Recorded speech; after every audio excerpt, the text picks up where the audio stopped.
Ir jeigu mes tik galėtumėm gebėti matyti pasaulį aplinkui per panašumo principą, mums labai daug kas būtų daug aiškiau. Mes dažnai nesuprantam, kodėl priimdami sprendimą vienokį ar kitokį svarbesnį gyvenime visada gaunam kažkokius išbandymus arba susvyravimus. Todėl, kad kai yra dažnių skirtumai, yra ir svyravimai. Pasižiūrėkime elektros tinkluose, kai yra svyravimai, dingsta elektra. Radijo imtuvą norėdami pasukti nuo vienos bangos radijo stoties ant kitos, mes jaučiam džeržgesį, tai yra svyravimai. Techninė dalimi, materialiam pasaulyje, jie yra būtent per elektros impulsus ir dažnius.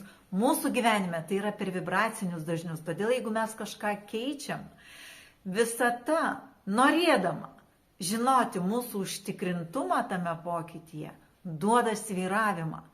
Todėl svyravimas yra normalu. Jūs tiesiog tose svyravimo situacijose turėtumėte aiškiai parodyti, kad jis jums sprendimo nepakeis. Jūs galite kažką pats pakeisti, bet sprendimas lieka nekintamas. Keičiant paveikslą, kaip aš ir sakiau, svarbiausiai suvokti, kas tame paveiksle yra nekintama, nes būtent ant to nekintamo statosi naujas paveikslas.